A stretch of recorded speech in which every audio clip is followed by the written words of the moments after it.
The tray tilted in slow motion, and Isabella Martinez watched in horror as 6 champagne flutes slid toward the edge like dominoes surrendering to gravity. She lunged forward, fingers grasping at air, but physics had already made its judgment. The glasses hit the restaurant's black marble floor in a cascading symphony of shattering crystal, champagne pooling like liquid gold around the shards, reflecting the horrified faces of Manhattan's elite, who'd paid $300 per person to dine here tonight. The azure pearl fell silent. Even the piano player's fingers froze mid-chord. Isabella stood in the center of the destruction, 27 years old, wearing a uniform that still smelled like the dry cleaner's plastic, her hands trembling so violently she had to clasp them behind her back. This was her 5th incident in 6 days. 5. She'd been counting, marking each disaster like a prisoner scratching days into a cell wall, watching her probation period collapse around her like the champagne tower she'd just destroyed. Miss Martinez. Gregory Thompson's voice cut through the silence with surgical precision. He didn't shout. Gregory never shouted. That was somehow worse. His office. 3 minutes. The walk felt like drowning. Isabella's ears filled with a rushing sound that drowned out the murmured conversations resuming around her. The clink of silverware on china. The piano player's tentative return to Gershwin. She'd been a writer once. Not a great one, maybe, but good enough to teach it. Good enough to believe she had a future in it. Then Westfield Academy had eliminated their entire creative writing department, and she'd found herself here, balancing trays in 4-inch heels, pretending she understood the difference between a Burgundy and a Bordeaux. The champagne had cost more than her weekly rent. Gregory's office sat at the top of a narrow staircase, wood-paneled and austere, with a single window overlooking Fifth Avenue. He was already seated when she entered, hands folded on the desk like a judge preparing to deliver a sentence. "Sit down, Isabella." She sat. The chair felt too small. "You understand I've defended you," Gregory said. His fingers drummed once against the mahogany. "When you dropped the soup tureen on Tuesday, I told Mr. Sullivan it was an anomaly. When you broke the Waterford decanter on Thursday, I called it an accident." He leaned forward. "What am I supposed to call 6 champagne flutes? Isabella? What story do I tell the owner of this restaurant when he asks me why I kept you on staff?" Isabella's throat closed. "I know I've been struggling, but I'm learning. I promise you, I'm actually learning, and I'm getting better at reading the tables and understanding the flow and just, we don't have time for learning curves." Gregory's voice softened slightly, which somehow made it worse. "This isn't a teaching position, Isabella. I know you're used to students who improve over a semester. This is the Azure Pearl. We serve the city's most powerful people. They don't want effort. They want perfection. Then train me." The words burst out before she could stop them. "Give me different shifts, fewer tables, I don't care. Let me polish silver for a month if that's what it takes. I can't lose this job." Something shifted in Gregory's expression. A flicker of sympathy, maybe, or recognition. "I can't make that decision alone," he said quietly. "Mr. Sullivan is visiting this week. Unannounced as usual. If he sees another incident, he won't fire you. He'll fire me for keeping you." The words settled over Isabella like snow, cold and suffocating. Christopher Sullivan. Everyone knew the name. Self-made billionaire. Started with a food cart in Queens 20 years ago. Built an empire of 16 restaurants stretching from Boston to San Diego. Famous for showing up unannounced, for watching his staff when they thought no one was looking, for having no tolerance for mediocrity. "One more chance," Isabella heard herself say.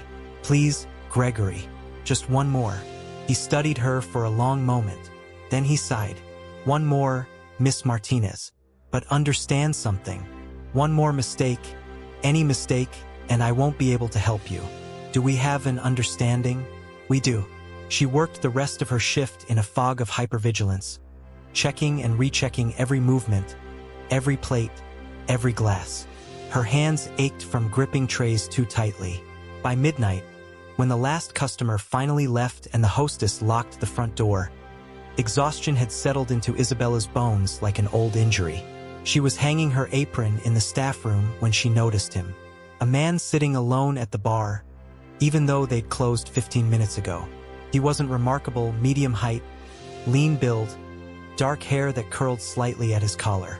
His clothes were nice but unremarkable, a white button-down shirt with the sleeves rolled up, dark jeans, leather boots that looked broken in.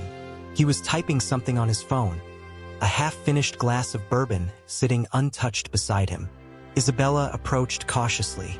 "Excuse me, sir? We're closed for the evening." He looked up, and she found herself staring into gray eyes that seemed to catch the low light like water. "Oh damn. I'm sorry." He glanced at his watch. "I got completely absorbed. Work thing." "It's fine," Isabella said, though it wasn't, not really. She was exhausted and her feet hurt and she wanted to go home and cry in private. "Just wanted to let you know." He nodded, downing the bourbon in one smooth motion. "Rough night?" He gestured toward her hand, where a small cut from cleaning up the champagne glasses had left a thin red line across her palm. "You could say that." Isabella forgot to maintain her professional distance. "I'm barely hanging on here by my fingernails. I know that feeling." His voice held genuine understanding, not pity. "I'm David, by the way." "Isabella." She shook his hand, his grip warm and firm. "Well, Isabella, sometimes the worst nights are just preparation for better mornings." He left a $50 bill on the bar. Far too much for a single bourbon. "Don't give up yet, okay?" Then he was gone, leaving Isabella staring at the money and wondering why a stranger's kindness made her want to cry. She woke the next morning to a text from Gregory. "Sullivan arriving today. Everyone needs to be flawless." The panic hit immediately, a physical thing that made her stomach clench. She barely remembered the subway ride to work, her mind spinning through catastrophic scenarios. Spilled soup, dropped plates, shattered glasses. Her entire brief tenure at the Azure Pearl was a highlight reel of destruction. The restaurant hummed with nervous energy when she arrived. Staff moved with exaggerated precision, their movements tight with stress. Gregory stalked between tables like a general inspecting troops before battle, straightening salt shakers, examining wine glasses for spots. His jaw clenched so tight Isabella could see the muscle jumping. "Remember," he murmured as he passed her. "One mistake." Her mind spinning through catastrophic scenarios. Spilled soup, dropped plates, shattered glasses. Her entire brief tenure at the Azure Pearl was a highlight reel of destruction. The restaurant hummed with nervous energy when she arrived. Staff moved with exaggerated precision, their movements tight with stress. Gregory stalked between tables like a general inspecting troops before battle, straightening salt shakers, examining wine glasses for spots. His jaw clenched so tight Isabella could see the muscle jumping. "Remember," he murmured as he passed her. "One mistake." The lunch rush started at 11:30. By noon, every table was full, the dining room packed with the kind of people who wore their wealth like a second skin. Isabella moved carefully, triple-checking every order, every placement, every pour. She was delivering a perfect Dover sole to table 9 when she saw him. David, from last night, sitting alone in her section, reading the menu with the same absorbed concentration he'd given his phone. He looked up as she approached, and something like recognition flickered across his face. "Back again?" "Couldn't stay away." He smiled. "The food here is supposed to be extraordinary." As she took his order, roasted chicken with seasonal vegetables, simple and unpretentious, she couldn't shake the feeling that there was something deliberate about him being here. The way he looked around the restaurant, noting details, following the flow of service with his eyes, it felt purposeful somehow. The shift continued smoothly. Isabella began to relax fractionally, began to believe she might actually make it through the day without incident. Then, during a particularly busy moment, she turned from table 12 carrying an empty water pitcher and collided directly with Marcus, another server, who was moving too fast with a tray of wine glasses. The pitcher flew from her hands. Time slowed. She watched it arc through the air, watched the water catch the light, watched it descend in a perfect parabola toward table 7, where a man in an obviously expensive suit was leaning back in his chair, laughing at something his companion had said. The water hit him directly in the chest. He jerked upward with a shout, water cascading down his shirt, his tie soaking into his suit jacket. The entire dining room froze. Are you blind? The man's voice was loud enough to carry. This is a $5,000 suit. Do you have any idea what you've just done? Gregory materialized from nowhere, already apologizing, already dabbing at the suit with napkins. Isabella stood paralyzed, watching her entire life implode in real time. Sir, please, our most sincere apologies. Your meal is complimentary, of course, and will cover all cleaning expenses. He turned to Isabella, and she saw her termination written in his eyes. As for the staff member responsible, we'll handle this immediately. Isabella's vision blurred. This was it. Game over. Rent due in 5 days. Student loans stacking up like unpaid bills. No job prospects, no backup plan. Nothing. Excuse me. David's voice cut through the chaos. He'd stood from his table and was walking over, moving with quiet confidence. Accidents happen. He addressed the angry customer directly. The restaurant is covering your cleaning. There's no need to cost someone their livelihood over an accident. And who the hell are you? The man snapped. Someone who thinks compassion matters more than perfection. David's voice was calm, almost gentle, but something in it made the room go quiet. He turned to Isabella, and his gray eyes were kind. I think I'm ready for my check now. Gregory's office felt smaller this time, the walls pressing in. Isabella stood in front of his desk, unable to sit, unable to breathe properly. You promised me. Gregory's voice was quiet with disappointment. One more chance. That's all I asked for. I know. Isabella's voice came out as a whisper. I turned too quickly. It was an accident. The details don't matter. Gregory pinched the bridge of his nose. That was Wesley Palmer.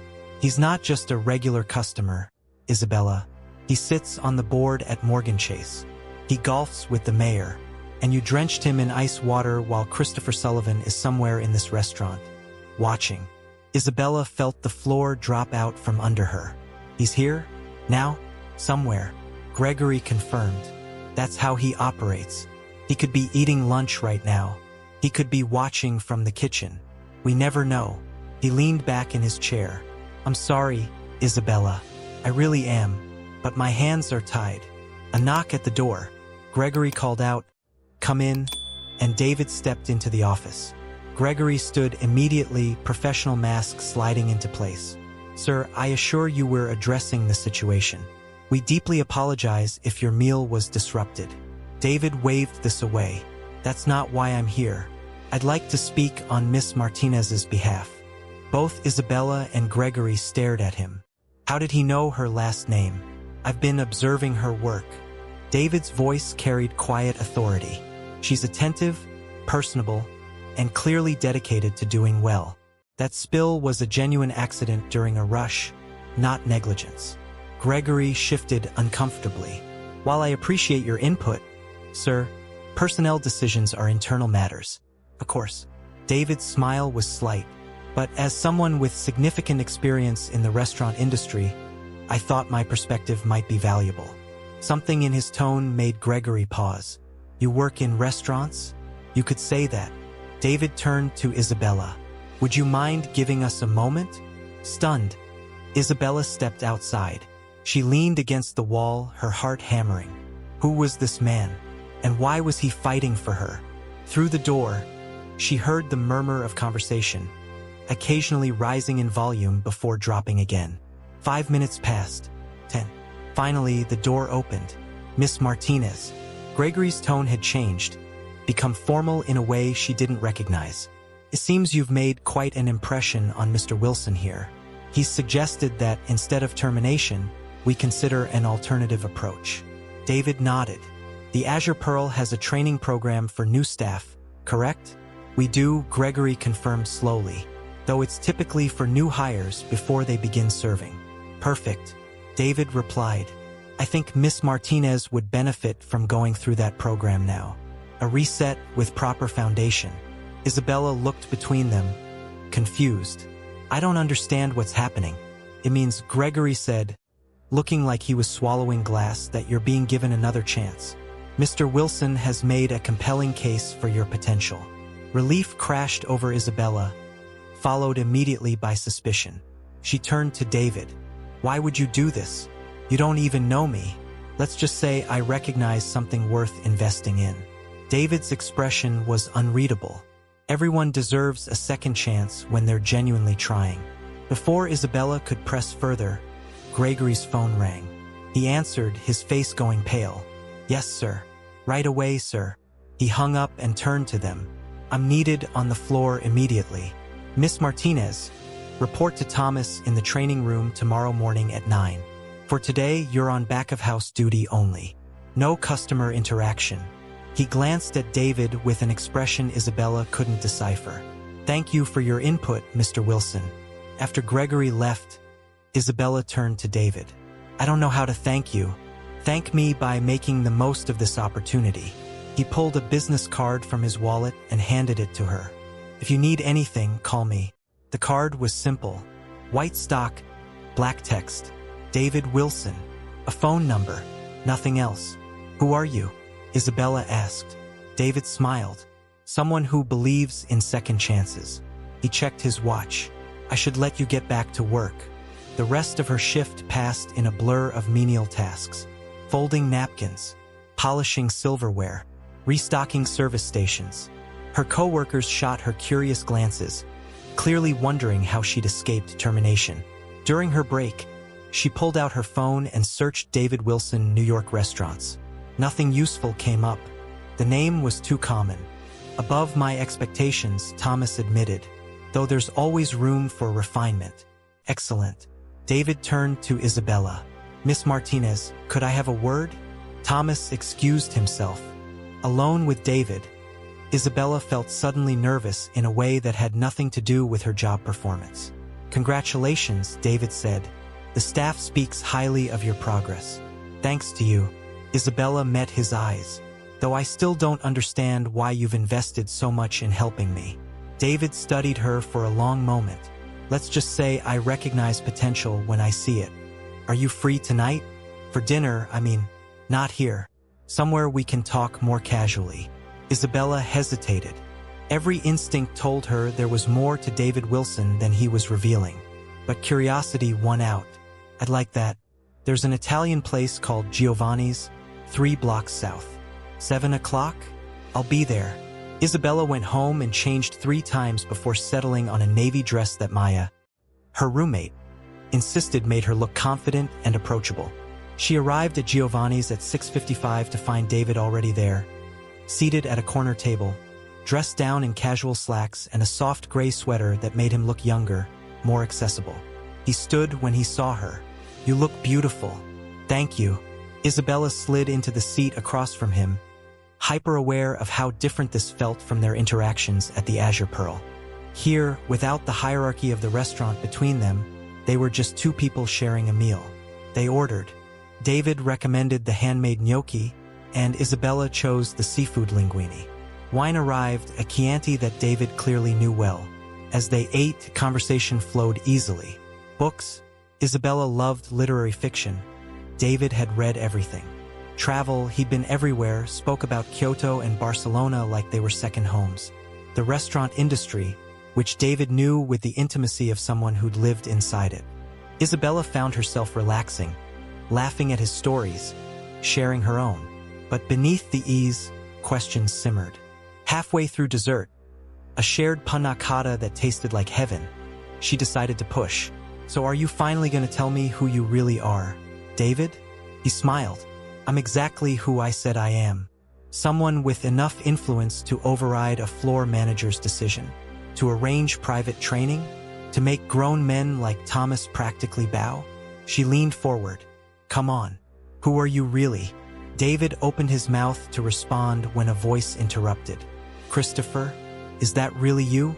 Isabella turned to see an older man, silver-haired and expensively dressed, staring at David with delighted surprise.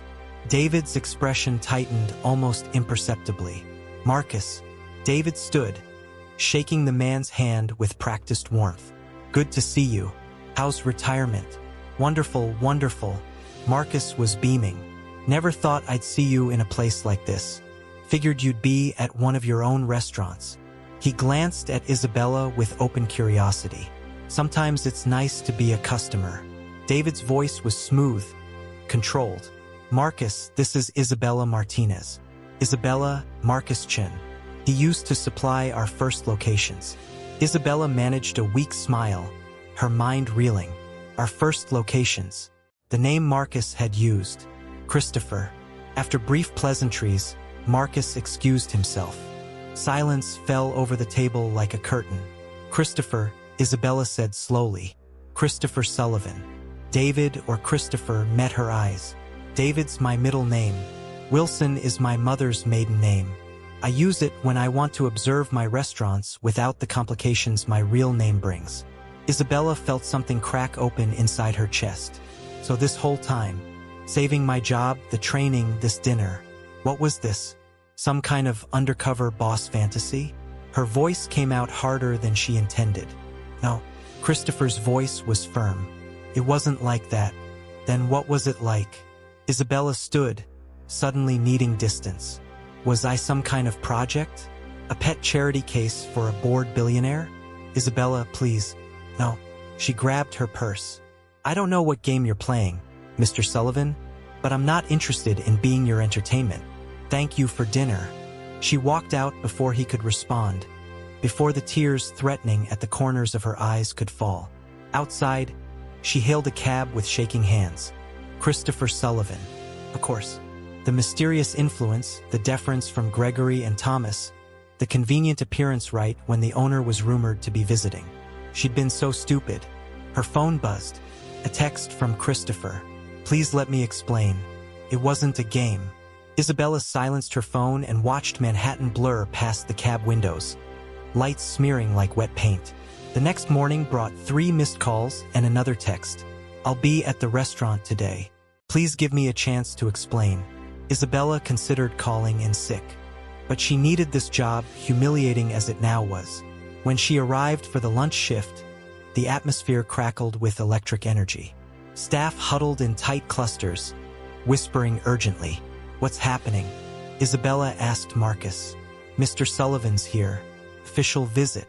He called an all-staff meeting before we open. Marcus looked nervous. Something big is going down.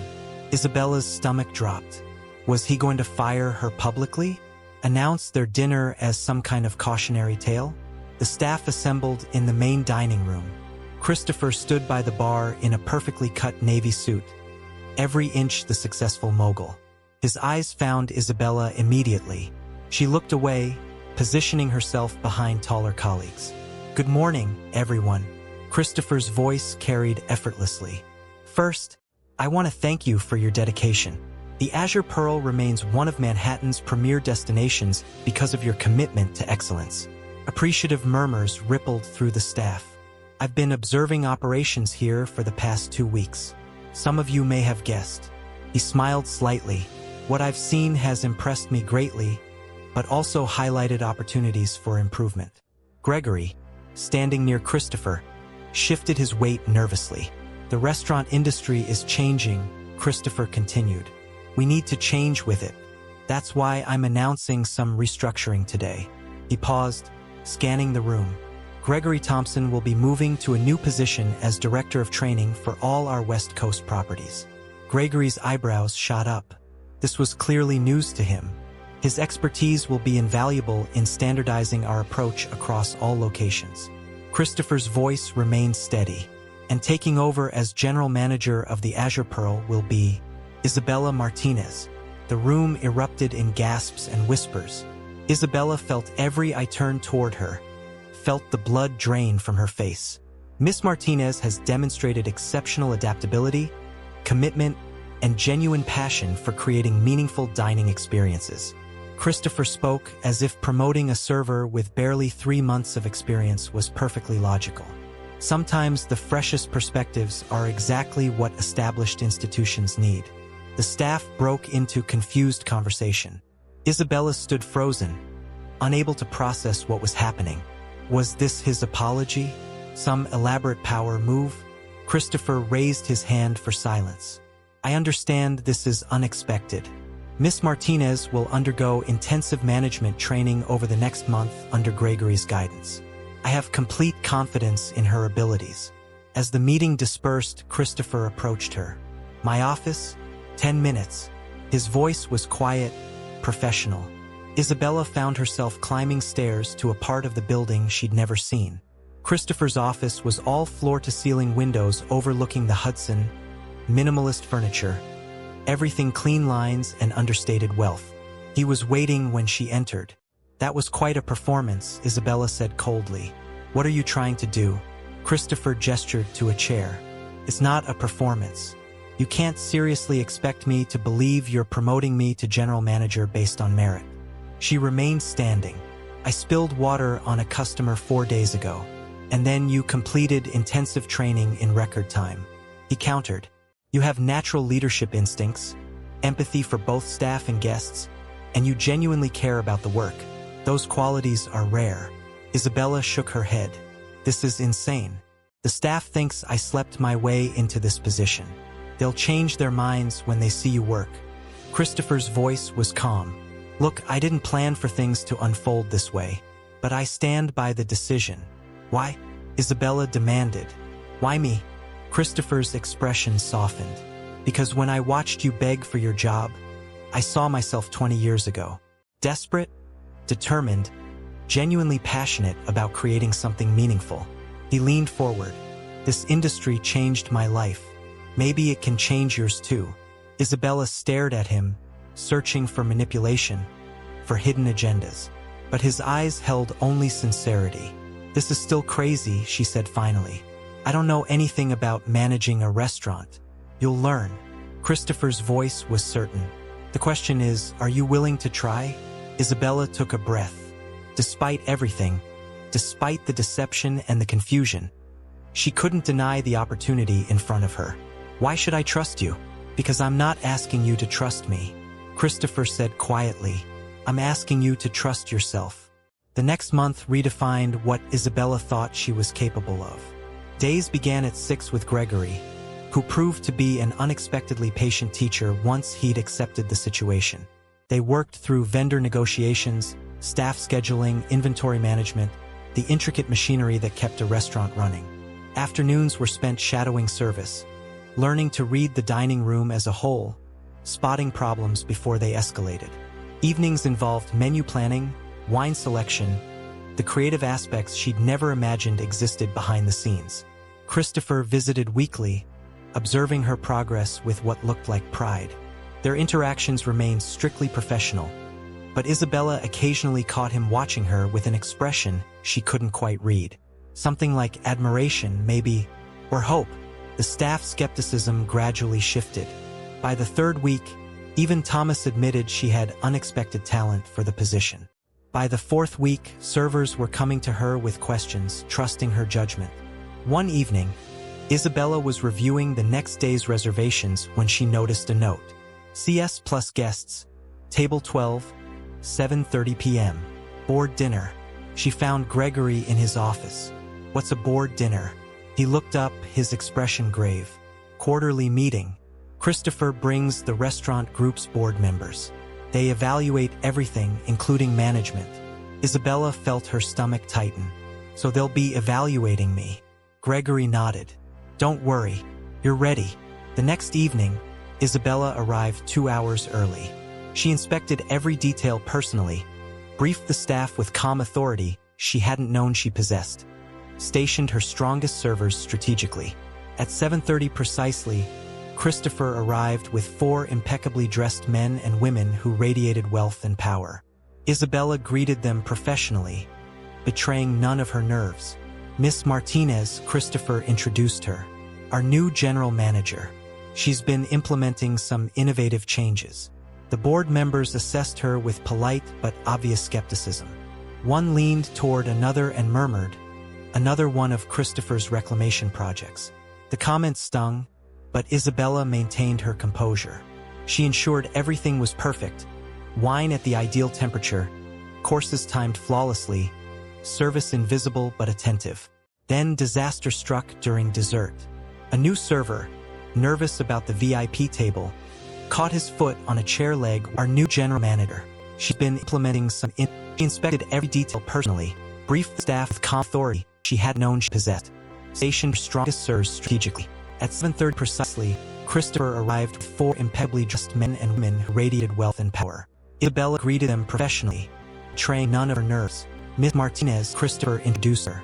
Our new general manager. She's been implementing some innovative changes. The board members assessed her with polite but obvious skepticism. One leaned toward another and murmured, another one of Christopher's reclamation projects. Comments stung, but Isabella maintained her composure. She assured everything was perfect. Wine and servers were coming to her with questions, trusting her judgment. One evening, Isabella was reviewing next day's reservations when she noticed a note. CS plus guests, table 12, 7:30 p.m.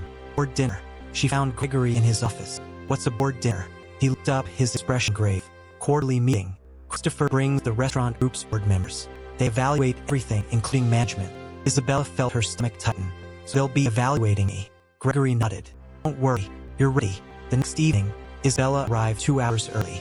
She inspected every detail personally, briefed the staff with calm authority she hadn't known she possessed, stationed her strong servers strategically.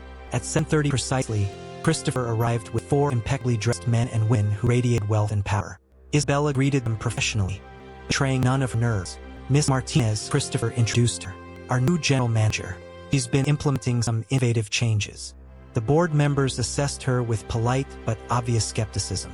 One leaned toward another and murmured, another one of Christopher's reclamation projects. The comments stung, but Isabella maintained her composure. She ensured everything was perfect. Wine at the ideal temperature, courses timed flawlessly, service invisible but attentive. Then disaster struck during dessert. A new server, nervous about the VIP table, caught his foot on a chair leg while delivering the final course. A chocolate souffle sailed through the air and landed directly on Diane Winter's lap. The most senior board member. The one woman Christopher had mentioned was impossible to impress. The restaurant went silent. Diane stood slowly, chocolate spreading across her cream-colored dress. The young server looked like he might cry. Christopher was already moving forward with napkins. Isabella was there in seconds, her mind clear despite her racing heart. Miss Winters, I'm deeply sorry. She kept her voice steady. She turned to the server. Kevin, bring club soda and fresh towels immediately. To Diane, your dress is exquisite, Valentino from the spring collection. Isn't it? Diane paused, surprise flickering across her face. Yes, it is. I know the boutique manager. Isabella spoke with quiet confidence. If you'll allow me, I'll arrange priority cleaning or replacement first thing tomorrow, entirely at our expense. In the meantime, may I offer you a complimentary after-dinner drink? Perhaps the 30-year Macallan we reserve for our most valued guests? By the time the board departed 2 hours later, the souffle incident had become a story about exceptional service recovery. Diane had even laughed about it, accepting Isabella's card with genuine warmth. As the restaurant closed, Christopher found Isabella in her office. That was impressive, he said, leaning against the doorframe. Diane once had a chef fired for sending out an overcooked steak. Isabella looked up, exhaustion and relief mixing in her expression. Just doing the job. No, Christopher shook his head. You turned a disaster into a relationship-building moment. That's leadership. I heard someone call me your reclamation project, Isabella said quietly. Is that how they see me? Christopher's expression darkened. Who said that? It doesn't matter. Isabella met his eyes. Is it true? Christopher entered fully, taking the chair across from her. When I started my first food truck, people called it a hobby. Said I was a trust fund kid playing at business until I got bored. He leaned forward. Labels say more about the people using them than the people they're applied to. That's not really an answer. Christopher sighed. No, you're not a reclamation project. You're someone I saw myself in. Someone with drive and passion who just needed an opportunity. He paused. The board questioned my decision to promote you. Tonight, you showed them exactly why I did it. His sincerity was palpable. Isabella felt the last of her anger dissolving. Thank you, she said, for seeing something in me I didn't see in myself. Christopher smiled, and for a moment she glimpsed the man she'd first met at the bar. The one who'd offered kindness when she needed it most. 3 months later, the Azure Pearl was thriving. Isabella had implemented changes that seemed obvious in retrospect but revolutionary in practice. A mentorship program for new staff, a revised training approach focused on recovery rather than just prevention, weekly meetings where everyone from dishwashers to sommeliers shared feedback openly. Revenue had increased 18%. Staff turnover, previously a chronic problem, had nearly disappeared. One evening, as Isabella completed the closing procedures, she found Christopher waiting in the empty restaurant. 2 glasses of champagne sat on the bar. Celebrating something? She accepted a glass. Your quarterly results. He raised his glass in toast. The board is beyond impressed. They've approved your permanent appointment.